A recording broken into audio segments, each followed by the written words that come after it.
Bem-vindos ao RH em Movimento, o podcast do El Hub que recebe quem transforma a gestão de pessoas no Brasil. Hoje eu estou recebendo aqui a doutora Juliana Campelo, que é gerente de saúde ocupacional do Banco do Brasil.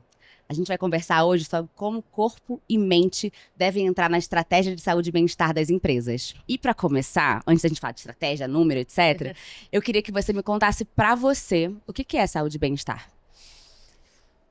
Bom, difícil a pergunta, mas eu acho que saúde e bem-estar tem muito a ver com fazer aquilo que eu gosto, né? E para isso eu tenho que estar bem. E eu tenho que estar me preparando para estar bem para o resto, né, da minha vida. E se Deus quiser, eu vou viver muitos anos. Então, hoje eu tenho consciência, né, de que a alimentação saudável é essencial, dormir bem é essencial, apesar de algumas noites meus filhos desafiarem essa teoria. A gente precisa fazer atividade física, né, ter lazer, conseguir conciliar o trabalho com os horários, né, que são para aquelas coisas que a gente faz também para a gente, né? Então, meditação, se é a sua pegada, pilates, se é a sua pegada, leitura, né, religião, não importa, né? Eu tenho um clube do livro hoje, então que me tira um pouco desse lugar da mãe profissional e que traz outras vertentes para minha vida que são super importantes. Então, para mim, qualidade de vida é isso, me preparar para o que vem, né, para eu conseguir ter lá meus 80 anos e levantar sozinha da cadeira. Então, atividade física para isso é essencial. Conseguir ter tempo de qualidade com a minha família, com os meus filhos. Então, esse equilíbrio da vida pessoal e trabalho é muito importante, né, para o meu bem-estar.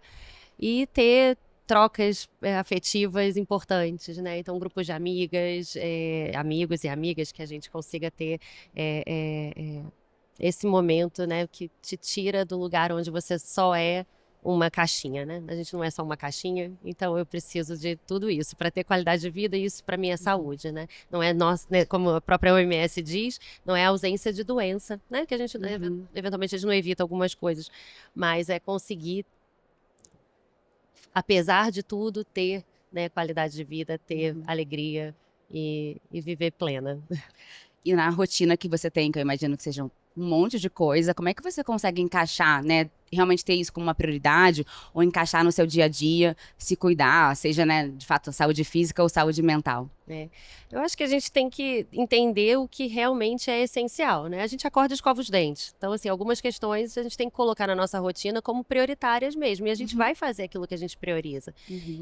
Claro que tem diversas realidades, né? Pessoas que acordam cedo, a gente está aqui em São Paulo, né? Com esse trânsito, você acorda muito cedo, você tem que se deslocar para o teu trabalho, depois você tem a tua faculdade. Fazer algumas escolhas, às vezes é difícil mesmo, né?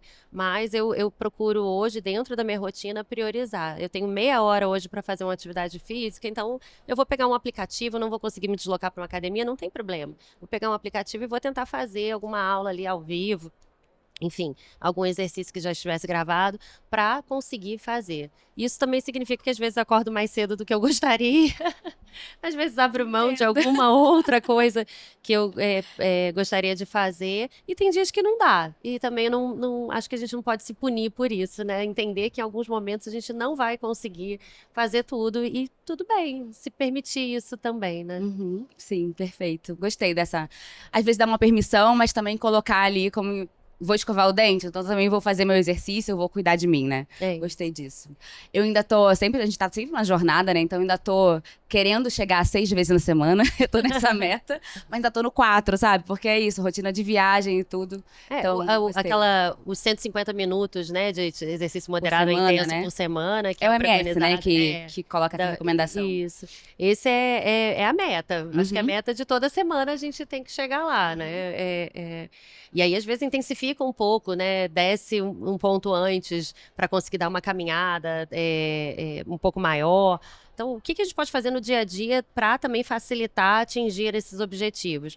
Mas eu também entendo que a gente se cobra demais e se você está levando um estilo de vida, né, saudável, ter esses momentos de não se cobrar por tudo o tempo inteiro também é importante, né? Para Também é bem-estar. Também é bem-estar. É equilíbrio, é respirar, é meditar e eu acho que uma coisa muito que tem tomado muito tempo meu, e eu tenho certeza que isso não é uma realidade só minha, né? É rede social. Por que que a gente consegue ficar, às vezes, 1 hora, né, passando videozinho, e essa hora não poderia estar sendo usada para algo um pouco mais saudável? Sim, E sim. saudável no sentido que já estamos falando aí de brain rotting, né? Que as pessoas têm ficado realmente com uma memória prejudicada, com a ansiedade aumentando, né? E o que que você guarda disso? O que que você leva dessa 1 hora que você ficou vendo Reels no Instagram? Né? Versus se você parar para fazer uma leitura, se você parar para fazer uma caminhada, se você passar um tempo de qualidade com teus filhos, com a tua família, com alguém que você ama, né? Isso é muito mais saudável Sim, sim, para com certeza. você. Então a gente faz essas escolhas diariamente e nem percebe às vezes, né? Verdade, total. E passa rápido o tempo, aí você nem viu, né? Eu, Assim, particularmente, escuto podcast no transporte da academia. Faz os dois ali. já junta, né? Já Informação com com exercício. o E aí passa exercício. rápido o tempo, é muito bom. Entrando agora, assim, mais especificamente no nosso tema, como você vê a evolução do conceito de saúde ocupacional no Brasil? A E saúde se você enxerga, né, ocupacional. uma evolução, né? Não, com certeza, né? Eu acho que a saúde ocupacional vem, né, das obrigações legais, né, que foram impostas já há bastante tempo, e vem evoluindo para sim, né? A gente trazer mais qualidade de vida, a gente trazer mais saúde para os funcionários das empresas, considerando que um corpo funcional mais saudável também produz mais, também tem mais engajamento, e aí você consegue impactar no turnover, você consegue impactar no absenteísmo. Então, são vários dados que a gente já percebe evolução, porque você tem uma equipe ali cuidando com essa visão para a saúde e segurança do funcionário, né? E a gente está falando da saúde ocupacional, mas também tem toda a segurança do trabalho, né? Que caminham juntas, que trazem essa melhor qualidade de vida, mais recursos para que as pessoas consigam trabalhar bem e com segurança, né? E isso traz, sim, resultado. E eu acho que a pandemia teve um fator, foi um fator ali que Determinante, assim? determinante na mudança da visão em relação à saúde ocupacional, a meu ver, porque de repente todo mundo estava com medo, todo mundo estava mal, todo mundo precisou de um apoio psicológico por conta de luto, de medo, de distância dos familiares, né, o isolamento. Isso foi muito, machucou todo mundo, né? E de repente, se você é uma empresa que conseguiu dar um suporte diferenciado para o teu funcionário, isso realmente teve um impacto positivo, né? E eu acho que a visão corporativa em relação à saúde ocupacional também mudou. Tipo, olha, tem aqui uma equipe que também cuida da gente bem de perto. Perfeito. E você acha que já se tornou um pilar estratégico depois dessa mudança da pandemia ou ainda é visto como obrigação? Na verdade, eu acho que sempre foi um pilar estratégico, sempre foi visto dessa forma, mas agora traz mais visibilidade para esse ponto, né? Porque o cuidado com as pessoas, ainda que esteja sendo mais falado, né? Hoje a gente vem nessa mudança cultural também há muito tempo. O cuidado com as pessoas mostra, né? E financeiramente que a gente tem dá retorno. Então, sim, eu acho que a gente é visto como um pilar estratégico hoje, inclusive no Banco do Brasil isso consta. A gente tem toda uma política de saúde e segurança declarada para o mercado. E o investimento na saúde dos funcionários é muito significativo e a gente vê esse retorno realmente. Perfeito. E como que você enxerga, assim, que é o grande desafio das empresas hoje, também, de repente, do Banco do Brasil, para gerenciar a saúde depois, né? Tem empresas com modelo híbrido, não sei como é que vocês estão lá no Banco do Brasil, mas tem algumas empresas no híbrido. A gente vê um movimento de empresas pedindo para o funcionário voltar a ficar no presencial. Qual é o principal desafio para gerenciar a saúde hoje? No banco, o nosso desafio é a pulverização, né? A gente está no Brasil inteiro, literalmente do Oiapoque ao Chuí. Acho que eu falei isso Com muita gente. Com muita gente. São quantos no total? 90? A gente está com 86 mil funcionários da Ativa no banco, né? Fora as coligadas, as empresas ligadas ao banco e terceirizados. Então, a gente tem 86, 87 mil funcionários no geral. E a gente tem que achar soluções que atendam às demandas de diferentes regiões, né? A gente tem cidades como São Paulo, que tem uma população enorme de funcionários, com um monte de, por exemplo, academia, assistência médica, mas a gente também está em cidades no interior do Pará, que você só chega depois de 7 dias dentro de um barco. E esse barco só passa uma vez por semana. Então, como que eu dou recurso para essa população do banco também, para que eles consigam cuidar? Então, para mim, isso é um grande desafio, para que eles consigam se cuidar. Né? É um grande desafio a gente chegar a todos com a mesma qualidade, com a mesma, com as mesmas entregas e as mesmas mensagens. E isso eu acho que é um ponto realmente muito característico do banco, né? Não sei se todas as empresas sofrem desse desafio, sofrem do desafio. Mas é uma questão muito crucial para a gente, chegar em todos os lugares com a mesma qualidade. Então, ter essas soluções que a gente consegue trazer online, por exemplo, né, a atividade física, realmente muda a realidade ali local. Perfeito. Você falou um pouco, né, do tamanho que vocês têm, então eu imagino o investimento tem que ser sempre robusto, né? Qualquer investimento que vocês fazem em pessoas sempre são cifras grandes. E como é que você enxerga como grandes empresas que precisam investir bastante em saúde, como é que elas conseguem comprovar o ROI? Qual é o seu olhar sobre isso? Tem algumas fórmulas, né, de cálculo de ROI para qualidade de vida, tem diversos estudos que estão mostrando o quanto que isso é importante, mas é importante, eu acho que primeiro comece com os dados que você já tem. Né? Absenteísmo que você está controlando, é o presenteísmo, de certa forma, que você observa, é a rotatividade, o turnover. Então, estou curiosa sobre um ponto que você trouxe. Como é que vocês conseguem medir o presenteísmo hoje? Através de resultado de equipe? Como é que vocês fazem isso? Na verdade, o presenteísmo a gente não tem uma fórmula fechada para isso. É mais uma questão até de observação por meio das medidas ali, das pesquisas de engajamento, né? E o que a gente tem de dados de saúde também. Então, a gente consegue pegar, por exemplo, que por meio do nosso exame periódico, que é uma obrigação legal, a gente faz muita investigação de como a pessoa está realmente, né? É um formulário padronizado para o Brasil inteiro, mas ele é super extenso e a gente faz vários questionamentos, inclusive se a pessoa se sente sobrecarregada, né? Muito alinhado já com o que a nova NR1 está trazendo aí de avaliação dos riscos psicossociais. Então, a gente já vinha fazendo isso e avaliando como que a pessoa está no dia a dia. Então, o número de pessoas que estão tomando, por exemplo, medicação para depressão, medicação para ansiedade, não que isso tenha necessariamente correlação com o trabalho, mas quanto que isso impacta no dia a dia, né? Então, a gente avalia mais ou menos por aí, mas a gente não tem uma fórmula fechada do presenteísmo em si. Sim.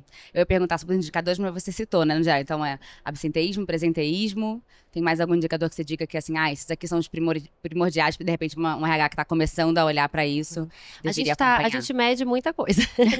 Mas a gente tem, né, pesquisas de engajamento, temos pesquisas de NPS e NPS, né, do employee.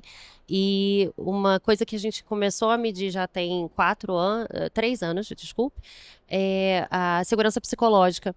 Então, é uma meta no nosso plano diretor, que é um dos principais indicadores do banco, interessante, de segurança psicológica, e a gente mede isso para todo o banco. Primeira vez que eu uso isso, era que eu converso, meu dia a dia é conversar com RHs, então interessante. A gente tem a gente colocou como meta, construiu um indicador nosso com base em algumas pesquisas, ainda que a gente saiba que na literatura, né, tem a pesquisa da doutora Amy Edmondson, do Timothy Clark. A gente fez uma métrica interna de segurança psicológica com algumas pesquisas que a gente já faz. Uma pesquisa qualitativa com perguntas, seria isso? O quanto você tem grau de confiança com seu gestor, alguma coisa nesse sentido? Ou nada a ver? Não, porque são algumas pesquisas que a gente juntou, algumas perguntas de algumas pesquisas para ter esse índice e vem acompanhando aí nos últimos 3 anos com algumas metas bem robustas. Nossa, acho que isso dá um outro podcast.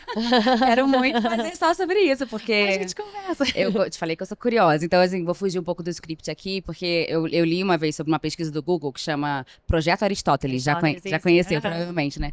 Que aí eles queriam, bem raso aqui, eles queriam descobrir qual era o segredo das times de alta unidades, né? Isso, que tinham alta performance. E aí descobriram que o segredo era a segurança psicológica. Então, assim, eu sou uma super curiosa do tema, então vamos marcar de novo pra falar só sobre isso. Agora, assim, você já comentou um pouco que o desafio de vocês lá, por terem muitas pessoas com realidades e jornadas muito diferentes, eu imagino que personalização seja também, né, dentro desse como chegar às mensagens, assim, um outro desafio. E aí a gente, né, tem essa parceria linda, que a gente é muito orgulhoso de ser, né, de fato, fornecedor de vocês, tanto no WellHub, né, que é a nossa plataforma de saúde e bem-estar, e do Wells também, que é a plataforma de saúde mental. Como que você vê, assim, benefícios flexíveis tendo esse impacto na gestão de saúde? Benefícios flexíveis, eu acho que também rende um podcast inteiro, né? Pode ser. Mas se a gente for pensar, né, em toda a vontade, né, inclusive com os clientes que o banco declara em relação ao omnichannel, hiperpersonalização, ter isso para dentro do público é essencial. Né? A gente não fala ainda de benefício flexível, mas a gente também oportuniza que todo mundo possa usar essas soluções, né? E eu acho que isso é essencial porque, como a gente estava falando, tem toda uma questão de regionalidade, de realidades muito diferentes dentro do nosso público e a gente precisa realmente trazer soluções que consigam atender a todos, né? A gente lançou agora, inclusive tem uma parceria também com a Wells, um programa de nutrição.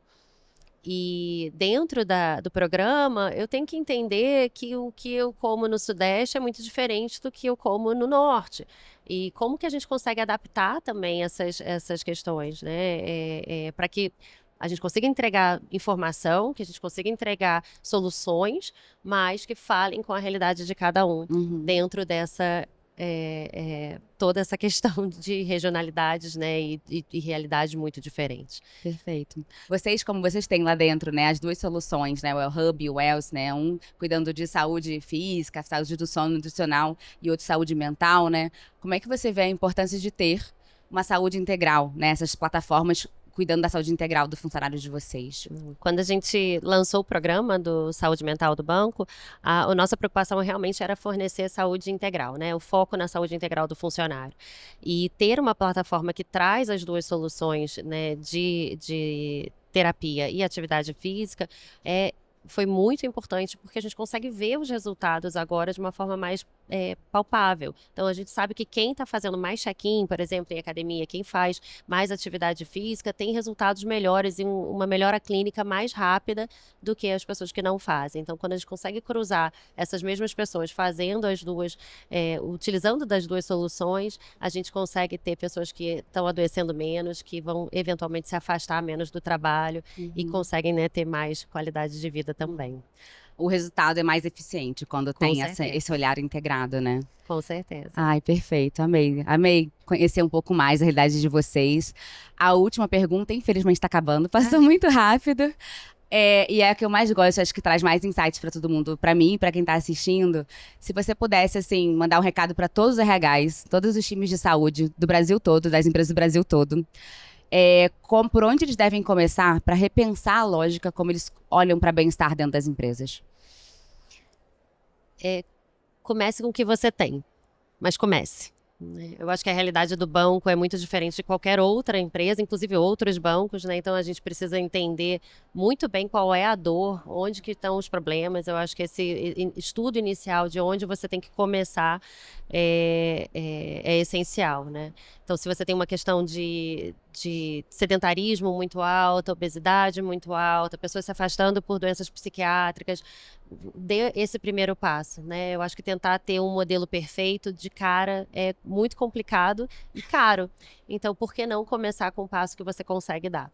Eu acho que eu ficaria com essa dica. Adorei. Para cuidar. Ai, foi um prazer te receber. Obrigada pela generosidade de estar aqui com a gente. E espero repetir. Vamos marcar mais. A gente marca, sim. Muito obrigada.